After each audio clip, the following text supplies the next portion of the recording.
I just want you to know we haven't forgotten about you, and that it's just one of those, that's one of those that we're just, it's got to be somewhere on there.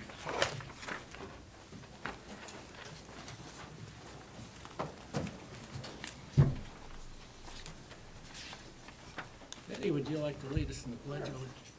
I pledge allegiance to the flag of the United States of America and to the republic for which it stands, one nation, under God, indivisible, with liberty and justice for all.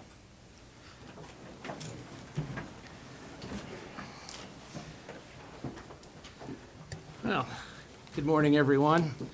Morning. Welcome to the Shawnee County Board of County Commissioners. It's June 29th, 2020. On my left is Commissioner Aaron Mays, who represents District 3, and on my right is Commissioner Kevin Cook. He represents District 2. I'm Bill Rippon, and I represent District 1. Cindy, what's first on the agenda? First item, proclamations, presentations, presentation by Tria Health.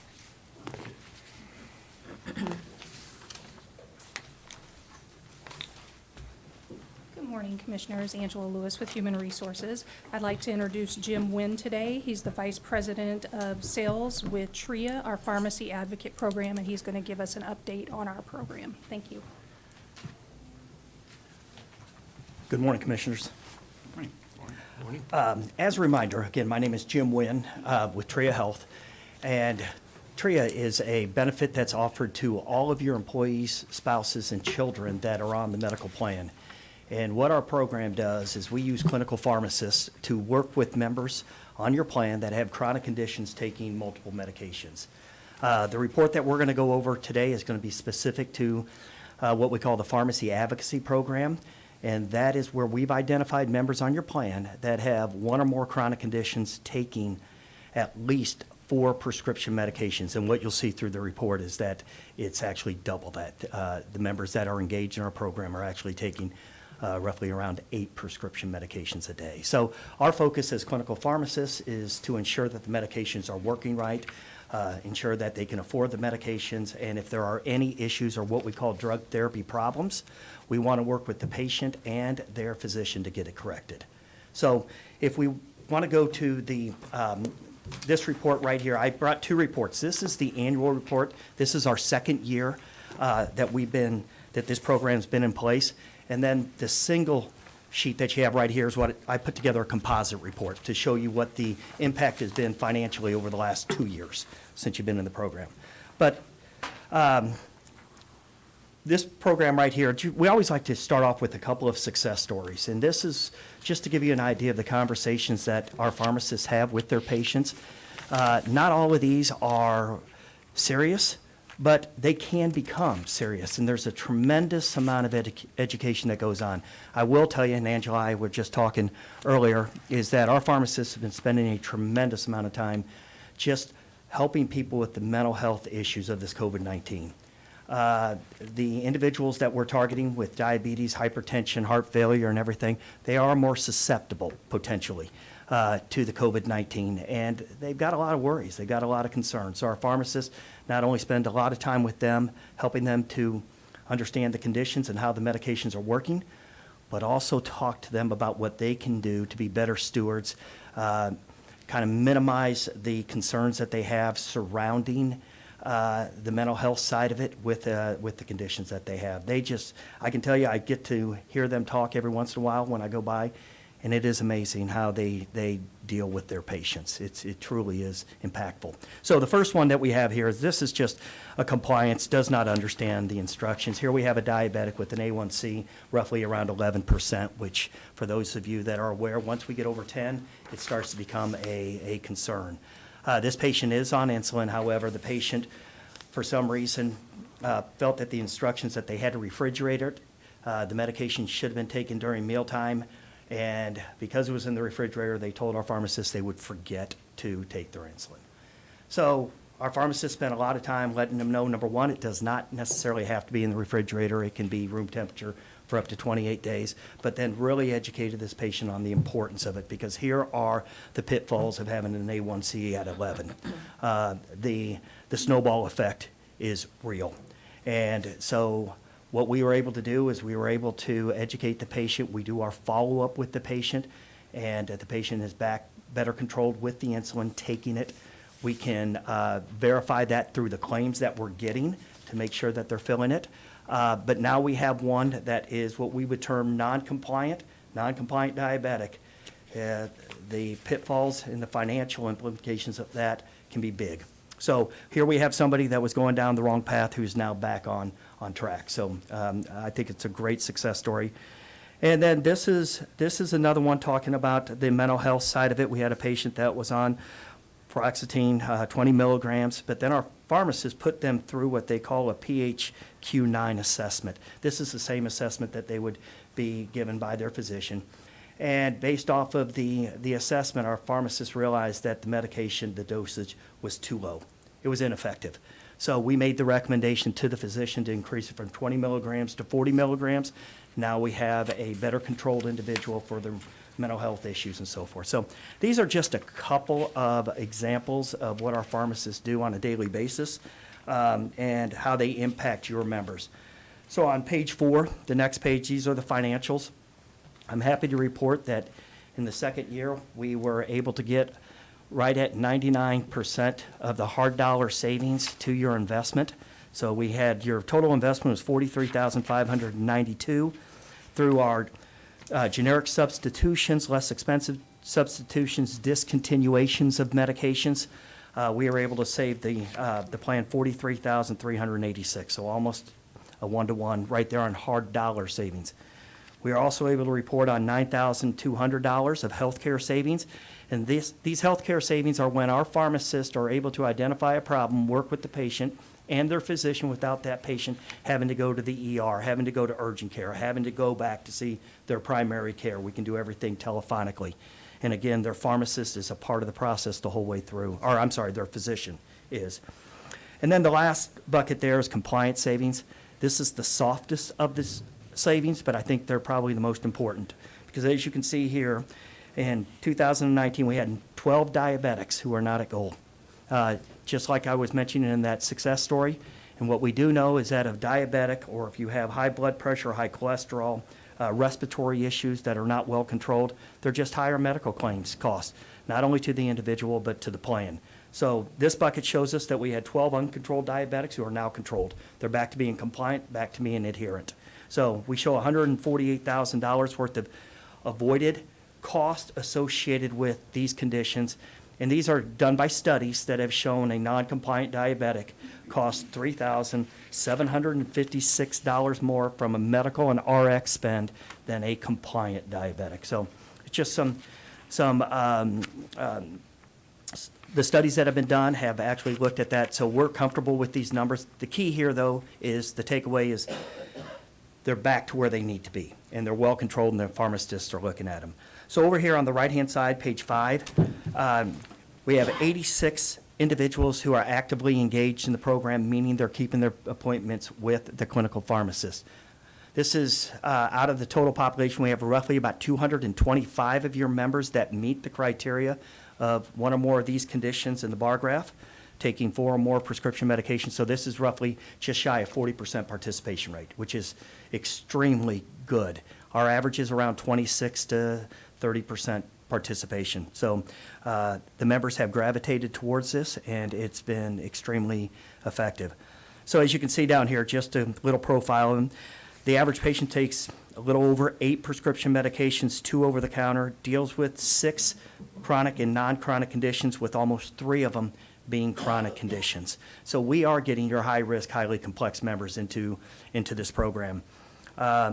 Over the time period, out of the 86 members, our pharmacists reviewed 1,295 prescription and over-the-counter medications for those 86 individuals, and 825 conditions that they're dealing with in that regard. So the 2 graphs there just show the breakout of those individuals with the conditions. And as you can see, the numbers are larger than the 86, and that just relates back to the average patient having about 3 chronic conditions: diabetes, hypertension, high cholesterol, heart failure, whatever it may be. It's a combination of those. And then below here on just the types of drug therapy problems, we had 29 that needs additional drug therapy. And I want to be clear on this. This does not necessarily mean that they're prescription medications that we have them on. When you start multiplying medications, 8, 9, I have one individual that takes 33 a day. When you start doing that, medications can start rendering other medications ineffective and so forth. They can have an influence on efficacy being too low, too high, whatever it may be. So we are forced to increase dosage, or we're looking to see if we can discontinue medications that are actually being a hindrance to controlling of the condition. So when we talk about additional therapy, not necessarily does it have to be prescription. It can be over the counter, or it can be lifestyle. It can be getting a vaccination. It can be getting their testing done or something of that nature. So the good news is that we have some well-controlled individuals. We are trending them back to where they need to be in that regard. And again, everything that we're doing, we're keeping their physician in the loop. So any issues, we can be proactive and get ahead of these things before they turn south on us. And the way we find out about it is when you get the big medical claim associated with it. Just page 6 and 7 are just some graphs to show member compliance. Don't get too concerned about asthma. Asthma looks low, but during this time of the year, there's a lot of seasonal respiratory medications that are utilized, so they get a 30-day fill. Heck, it might take them 90 days, 120 days to go through. So we just look at what we call days possessions, but everything else is doing really well. People are filling their medications, which is great, which now we just want to ensure that the medications are controlling the conditions. And then on the right-hand side, you don't have many affordable med opportunities. You have 62, which tells me that your PBM is doing a really good job on your formulary, not allowing high-costing medications. That probably is going to have an impact on down the road for us to continue to get one-to-one hard dollar savings, simply because of the fact that we're not going to have those affordable med opportunities, but we still will get it on the discontinuation of medications as well as some formulary changes that go along with it. I know they wanted me to keep this to about 5 to 10 minutes, so I will do that. Are there any questions for me? I don't have any. Okay. Thank you. Thank you so much. Have a great day. Thank you, Jim. Next item. Item 3, consent agenda. I would move that we approve the consent agenda. Second. Motion's been made by Commissioner Rippon, seconded by Commissioner Mays. All in favor, say aye. Those opposed, motion carries 3-0. Next item. Item 4, new business. A, County Clerk, number 1, consider all voucher payments. Commissioners, this morning we have vouchers that total $1,301,902. The highlights are really out of 3 items. The largest is the payroll for employees of $597,018.03, followed by health insurance premiums for, again, our employees, $270,270.17. And finally, holding accounts with the state of Kansas is $202,190.43. That makes up the over 3/4 or 2/3 of the total vouchers. I don't have any questions, and I would move for approval. I'll second. Motion's been made by Commissioner Cook, seconded by Commissioner Rippon. All in favor, say aye. Those opposed, motion carries 3-0. Next item. Item A2, consider correction orders. I'll move for approval. Second. Motion's been made by Commissioner Cook, seconded by Commissioner Mays. All in favor, say aye. Those opposed, motion carries 3-0. Next item. Item B, Public Works, number 1, consider approval of request to reclassify and fill a bridge supervisor position at an annual salary including benefits of no less than $63,736.22 with funding from the departmental budget, and to fill any position that becomes vacant as a result of filling this position. Good morning, Commissioners. Kurt Niehaus, Director of Public Works. Recently had a bridge supervisor leave employment with Shawnee County, and I'd like to refill that position. But before it's refilled, I'd like to redistribute some of the duties between our road supervisor and the traditional bridge supervisor.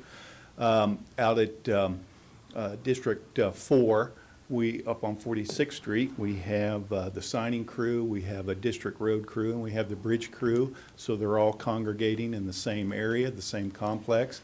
I'd like to put all of those groups of employees under the former bridge supervisor position. This will result in no change in pay classification. I welcome your questions. Any questions? I would move for approval. Second. Motion's been made by Commissioner Rippon, seconded by Commissioner Mays. All in favor, say aye. Those opposed, motion carries 3-0. Next item. Item B2, consider approval of request to award bid to Ham Inc. for 2,500 tons of clean crushed limestone at $5.25 a pound, $38,125 total, to be used on approximately 15 miles of Monmouth Township chip seals, to be reimbursed by the Monmouth Township Roadway Fund. Courtney House, Director of Public Works. This is my yearly request to purchase the clean limestone that Monmouth Township prefers for their chip seals. Shawnee County, we prefer a lightweight aggregate, but Monmouth Township again prefers the limestone, which they've had good luck with over the years. We received 2 bids, and the bid from Hams Incorporated of Perry, Kansas was the lowest best bid, and I'm here before you asking you to approve that bid. Any questions? Kurt, where does this compare with past year's prices? I mean, are we seeing this go up, down, stay stable? A slight increase. Okay. Not significant for this product, but a slight increase, I'd say, within 20 cents a ton. Okay. And again, we are reimbursed by Monmouth Township, so the Shawnee County taxpayers aren't paying for it. It's just we have a road maintenance agreement with Monmouth. Correct, sir. Any other questions? I'll move to approve. Second. Motion's been made by Commissioner Mays, seconded by Commissioner Cook. All in favor, say aye. Those opposed, motion carries 3-0. Thank you. Kurt. Next item. Item C, corrections, number 1, consider approval of revised fiscal year 2021 Behavioral Health Grant Fund budget and narrative for Shawnee County and 2nd Judicial District operations for adult community corrections. Good morning, Commissioners. Tim Phelps, Shawnee County Department of Corrections. This item is something that happens each year. We apply for a grant for behavioral health programming, and we usually always aim longer than the state's willing to grant us. And this time, they came back with a figure that was significantly lower than what I asked for, but it was higher than what I got last year. So it's a net increase, and I'm happy about that. But we are required to redo our budgets and submit them by early July. So that's why this item's on the agenda. Any questions? Tim, as a state contract, state operates on the July 1 starting date. Yes, So this will be impactful right off the bat, starting July 1, or? Yes, it is the funds that we'll get in fiscal year '21 for our grant money from KDOC. So it'll start here, well, a couple of days in impact, yes. Now, as part of the states, how they are always readjusting how they do post-release or supervising with corrections, what are you seeing as our job duties? Are we seeing an increase in job duties or responsibilities, more treatment programs, more training programs? What's the trends that we're seeing? Well, I can respond to that in 2 respects. There are a number of statutes that are or proposed statutes that are being put before the legislature that may impact the volume of supervision that we have to manage. Because of the COVID-19 crisis, a lot of those fell off the table this year, but we fully expect them to come up again next year. And so there may be an impact in that regard. But also there's just a constant push by KDOC to increase the amount of supervision that is involved with each client so that they have a better chance of becoming a productive citizen. And so that obviously will impact how much work there is to do with each individual that we deal with. And we deal with about 880 on average clients in our office. But wouldn't we anticipate that there would be a substantial increase in the job duties of community corrections with the nationwide push to reduce the overall inmate population? I mean, if a person is convicted and they don't go to prison, they're going to be under the supervision of most likely community corrections. Yes, and that's part of what the statutory pushes are discussing. One is that they would increase the amount of diversion, and some of those diversions could be pushed over to ISP for supervision because of the drug and alcohol addiction that's attending them.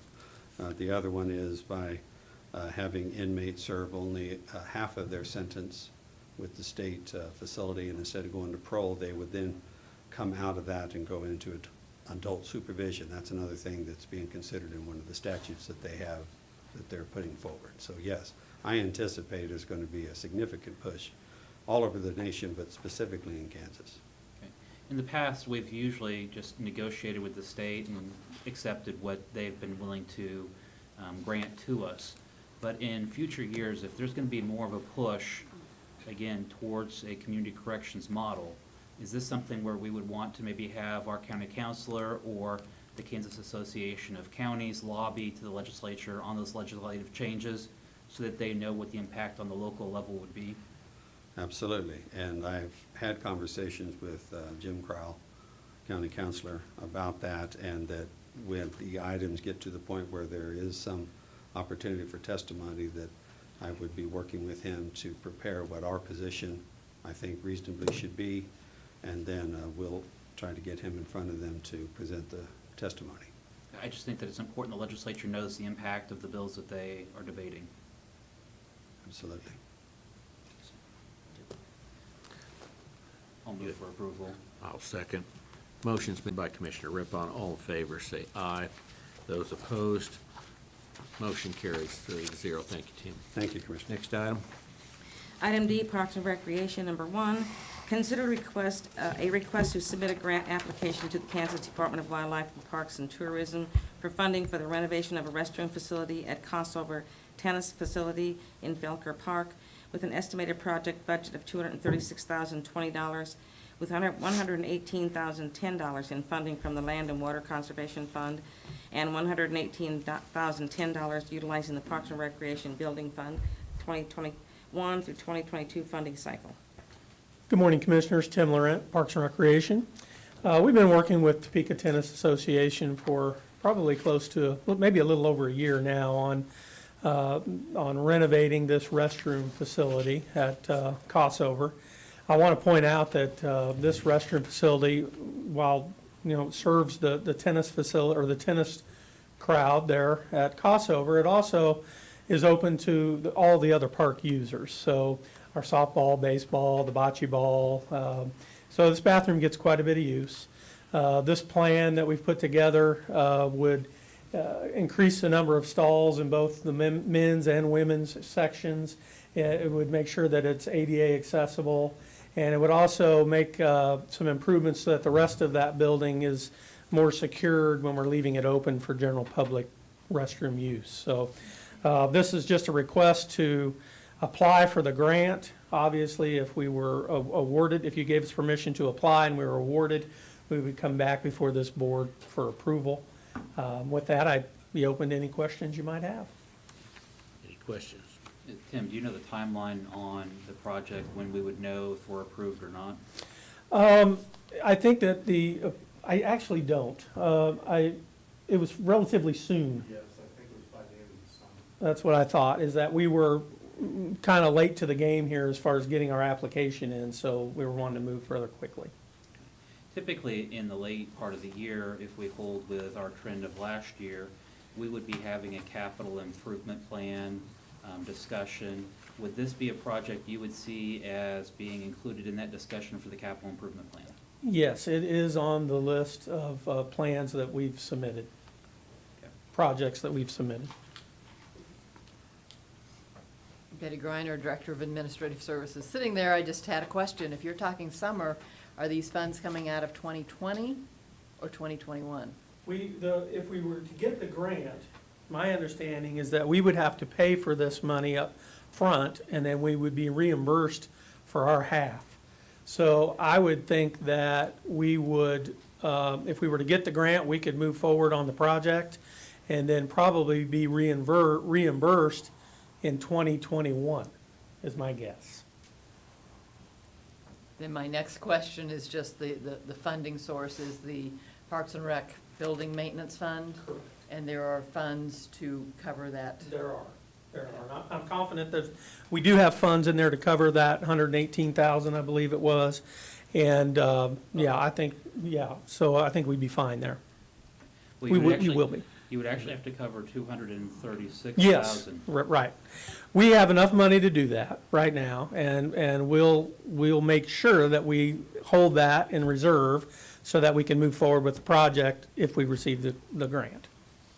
And Mr. Chairman, just one Yes. last. Does this change the location potentially of the restrooms or It does not. use the same footprint? Same footprint.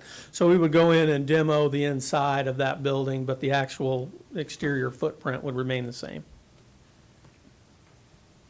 But the floor plan of the restrooms would change. Absolutely. They would get larger, and I know that, I've heard before that this is a factor when tournaments are deciding where to go, that, Yeah. you know, one of the downfalls of crossover is that, you know, when we have a state tennis tournament, there's like 600 people there and only like 3 stalls for people to use. So- Correct. So hopefully this is something that'll help with that as well. Yeah, Crossover, the tennis portion of Crossover is first class. I mean, it's an excellent facility with the exception of these restrooms. Any other questions? Now, I'll move to approve. Second. Motion's been made by Commissioner May, seconded by Commissioner Cook. All in favor, say aye. Those opposed, motion carries 3-0. Next item. Item D2, consider authorization and execution of contract C240-2020 with Carol Jarvis to instruct art classes at a cost of $18 per hour with funding from the Parks Service Division operating budget. This is a contract, Tim Laurent, Shawnee County Parks and Recreation. This is a contract for our art instructor, Miss Jarvis. She does an excellent job. I will note this is a 2-year agreement. And with that, I'd be happy to answer any questions you may have. Questions? Move to approve. So, I'll second. Motion's been made by Commissioner May, seconded by Commissioner Rippon. All in favor, say aye. Those opposed, motion carries 3-0. Thank you. Thank you. Tim, I thought we had one more on, Jeremy's coming. Jeremy's done. Item D3, consider approval of request to utilize 2020 contingency funds for storm damage repairs to the Shunga Trail at an approximate cost of $15,089, and request to use Merricrete LLC for the repair services. Good morning, Commissioners. Jeremy Myers, Shawnee County Parks and Recreation. The item before you, our team has worked with Betty Griner and Audit Finance to identify the contingency fund source. This is for hard costs only, the trail and the concrete removal that has already been done. There's about 200 feet of concrete along the trail at Crestview Park. We are working with the city of Topeka to complete this project. They've given us about a 2-3 week window. They're doing the same thing, going to council and asking for funding source to restore the banks at the creek. So we are, once they restore the creek, then we'll replace the trail. So I'd be happy to answer any questions you may have. Jeremy, do you know, in restoring the banks, are they having to do anything special, gabions or anything like that, or? Not that I'm aware of. I haven't been too close with the exact specs on what they're going to be doing to, they just told us, stay about 5-10 feet north of the current area. So we'll be rerouting the trail a little bit. And is this contractor, our flat cement contractor that we have under contract? Yes, they Okay, are. Good. Any other questions? No. I'd move for approval. Second? Motion's been made by Commissioner Rippon, seconded by Commissioner Mays. All in favor, say aye. Those opposed, motion carries 3-0. Thank you, Thank you. Jeremy. Next item. Item E, Health Department, number 1, consider approval of request to create and fill an infectious disease division manager position at an annual salary, including benefits, of $75,100 with funding from the department budget, and to fill any position that becomes vacant as a result of filling this one. Good morning, Commissioners. Linda Oaks from the Health Department. We have had an open division manager position basically since March of 2018. We had a division manager leave at that time, and we felt at the time with the workload that we could absorb the work that person was doing. And so everyone had full-time plus jobs in the leadership team, and then COVID-19 came along. And of course, that has been an unprecedented response we have had to do. Since the beginning of March, the people that are working in COVID-19, that's all they've done. So we've had to suspend other health department services to respond to it. And honestly, everything I read, and Dr. Pizzino has said this is not going to end anytime soon. And so I had to really think through what would be the best way for the health department to continue the response to COVID-19 and any other outbreaks that we might have. Honestly, if we'd had any major outbreak, we would have had to stop everything and respond to it. So it just happened to be COVID-19 this time. And so I'm asking to fill this division manager position so that we can give relief to our division manager and leadership people that are working in this area. So we asked to contract with the company to do contact tracing. That is going to give relief, I hope, to our frontline staff. And they are coming online slowly. They're adding people, so we're still working with them. But this position will help with the leadership area. And so I don't do this lightly. This is a hard decision to add another manager to a department, especially when I think our leadership team functions very well together.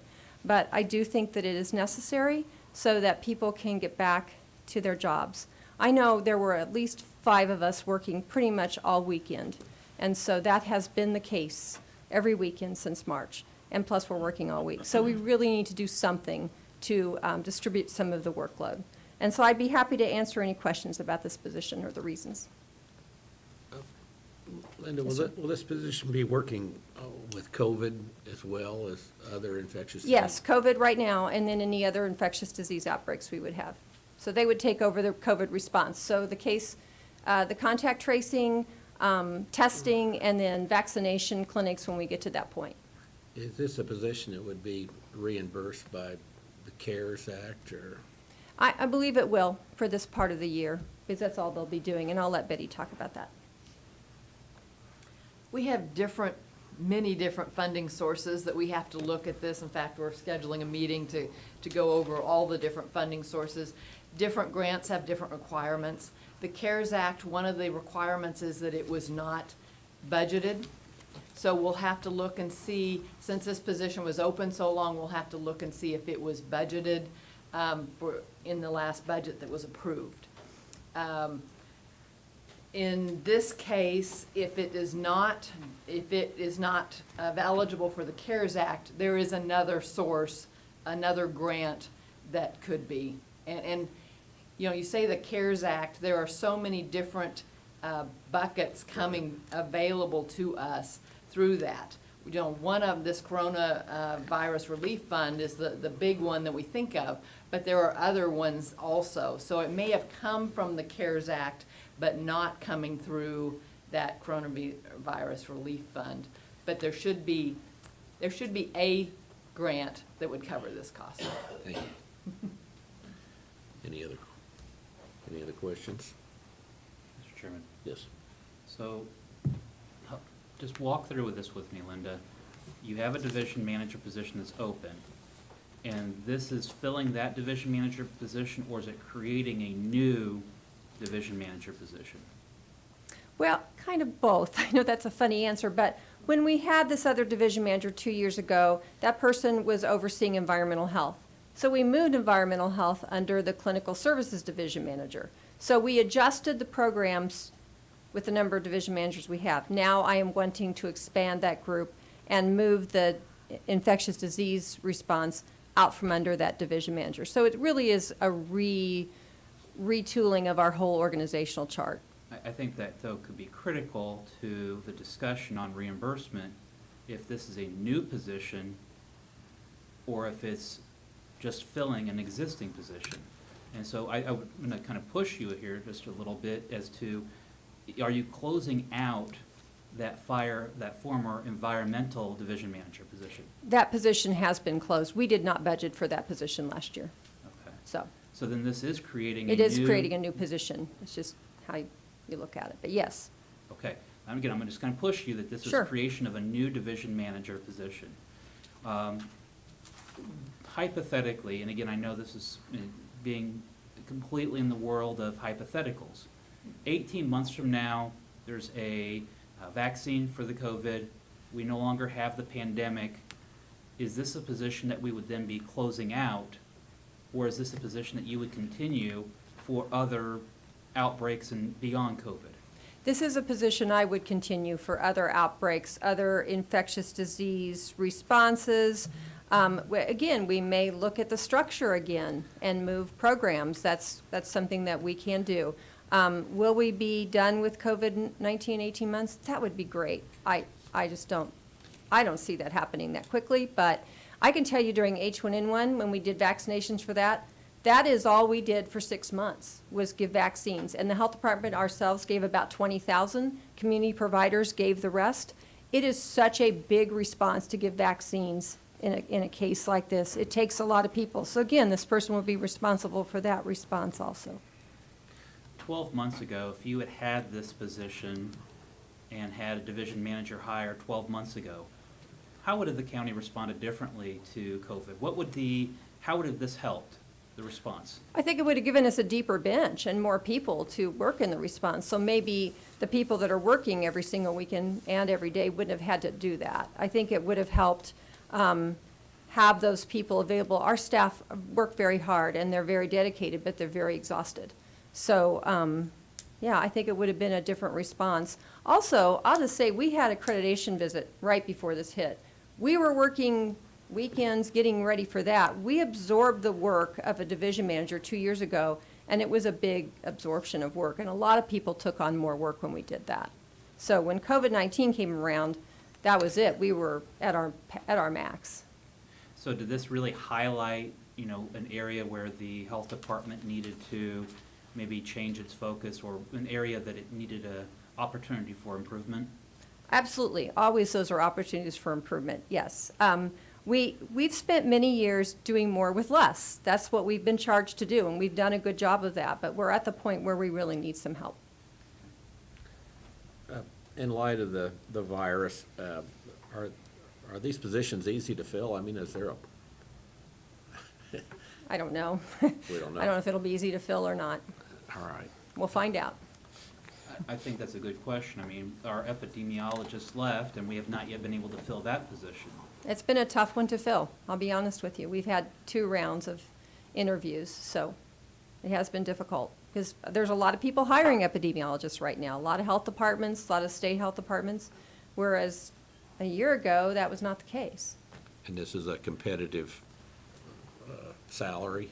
for some- That is one reason we went ahead and made this a division manager, so it would be competitive, and also if people want to apply and be promoted, they will have that opportunity from within the health department if they're interested and qualified. What kind of background do you have to have? Is this a degree in biology, or is it No, beyond we're that? asking for a health background, an RN, could be a social worker, mental health, master's level preferred in master's in public health. So that's the background that we're trying to find. Also supervisory experience. Okay. Any other questions?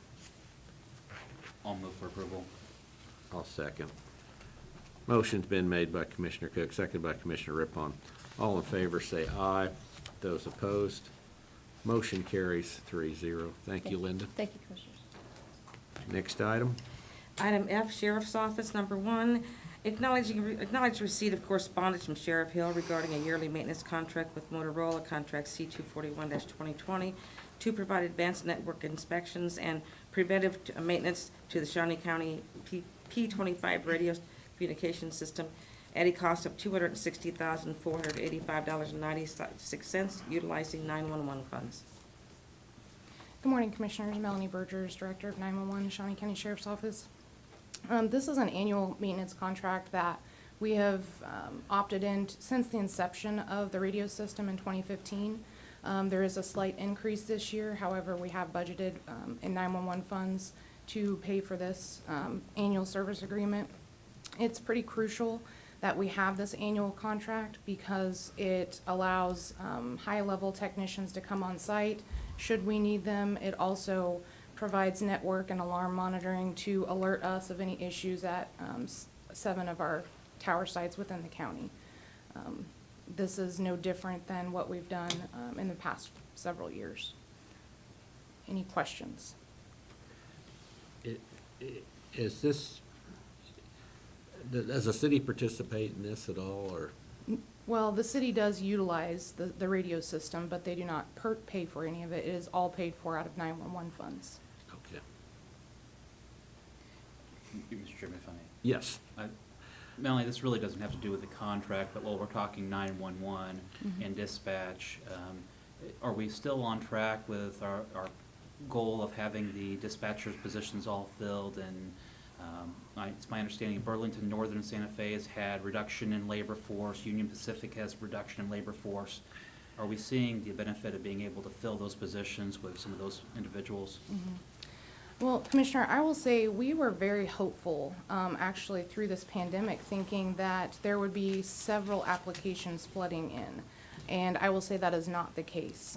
We have done several interviews. We are gearing up for the next academy that will start in the beginning of mid-July as we go through some of the steps. Right now, we only have 2 slated. Historically, our academies have been 4 to 6 people. That's about as many as we can handle on the floor and in the academy setting. Our goal is always to get to 8. It would be overwhelming in the center itself to train that many people. However, historically, as we've looked and spoken with other centers, people that we hire, we've never seen a 100% rate of retention of every single person we hire in a group. We are still on track. Unfortunately, the applications the last several months are just not really there. The quality assurance and recruitment supervisor that we created some time ago has really been a benefit to us because that person that's staffed by Melanie Hasselman. She's found a lot of different ways to utilize Facebook, our social media, and get the word out there. We did a job posting through Facebook and got around 80 hits, and then they are then pushed to go to Human Resources to fill out that application. A lot of them self-withdraw. And one of the hurdles that we're having to deal with right now is we're not allowing anyone in the dispatch center for obvious reasons. We only allow dispatch personnel, no first responders, anybody else. And we need those people to be in there to observe, our applicants. They need to be able to observe in order to really fully understand what they're getting themselves into. So we're having to find other ways to show them, whether we've shown them some pictures, videos, calls, things like that. So this has given us a hurdle, but we are on track finding different avenues.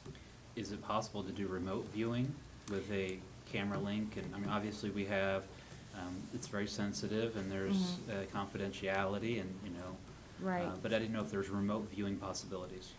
We've steered away a little bit from the remote viewing just because of the sound and what they may be hearing, and that getting out. We do take them to the window so they can see. I will say in 90% of our interviews, one of the questions we ask is, what is intimidating about this job? And they say the computer screens. They don't fully understand the types of calls and the dispatching and multitasking. We can explain that all day long. We do a very good job of explaining that. But until they actually get in and are doing live situations, that's where we tend to lose a lot of our applicants in the training process. They find that they're not able to disconnect from taking the calls home. They find that those calls continue and they think about them when they're at home. Even though these folks in training, they are afforded our peer support program. We talk about things after the fact, after difficult calls. It really takes someone that is able to disconnect from that. And the second biggest issue we have is the dispatching portion for the law enforcement side. That's generally where we also lose people because it is extremely busy.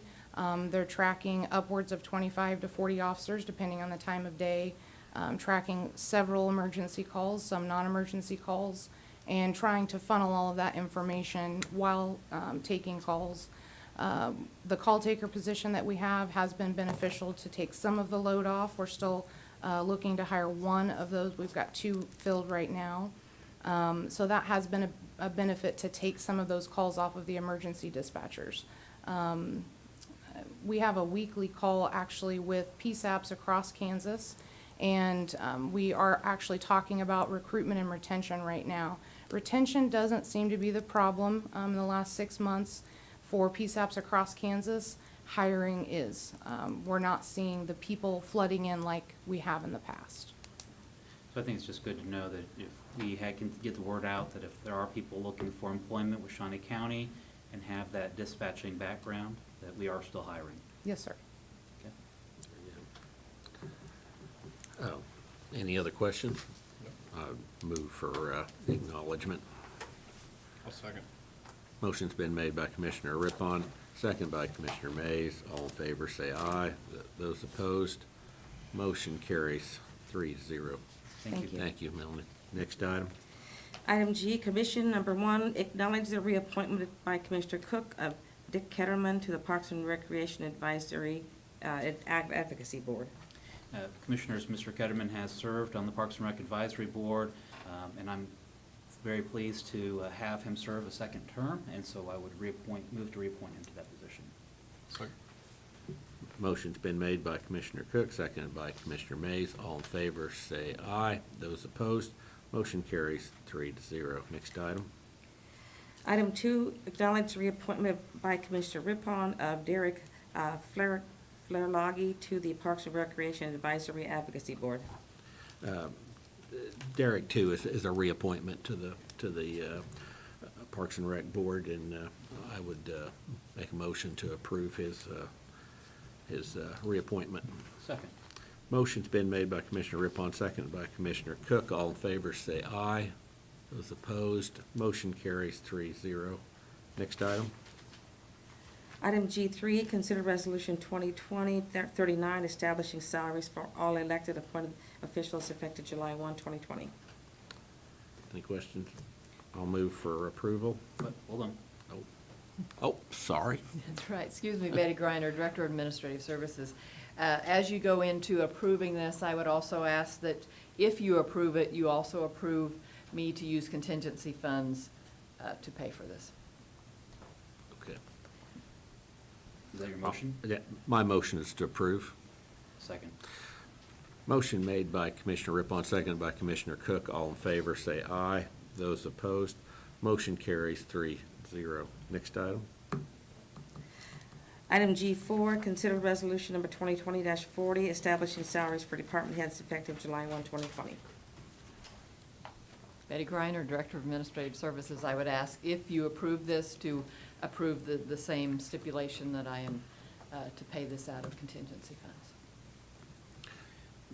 Question? Mr. Chairman, just a comment, and not just for the public. Shawnee County, we've been very blessed in that we have money set aside, our reserves we built up over a long period of time to get to where we're at. Typically, we would be at this point talking about increases to get our department heads on market level at the 50th percentile. That was part of our wage study. And continuing with that path. We have some department heads that are not at 50% for market, but this is a very modest cost of living adjustment only, and that's far less than what many of our department heads deserve. But with the unknown certainty of the pandemic, I think this is the responsible thing for us to do. And then, we'll see where we stand as the COVID pandemic continues, and hopefully we can look at where our finances stand, but we do have to remain very resolute to the taxpayers. Very good. Any other comments? No, I'll move to approve. Second. Motion's been made by Commissioner May, seconded by Commissioner Cook. All in favor, say aye. Those opposed, motion carries 3-0. Next item. Item 5, Administrative Communications. Okay, at this time, we allow the public or anyone from Shawnee County staff to make any comments or announcements. Betty Griner, Director of Administrative Services. I just want to remind the public that our budget hearings will start next Monday on July the 6th, and those will be live streamed as well as recorded and available on our website. Can't wait.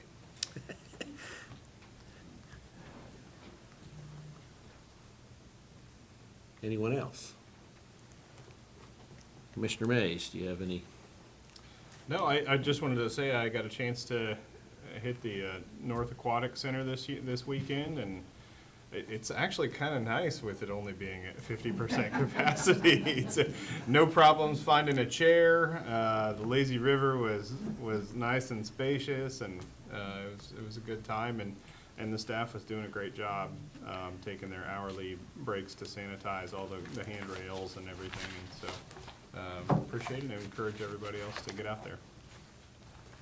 Commissioner Cook? I'm glad that Commissioner Mays was able to go out there, and, I think he looks a little tanner for it, so. Yeah.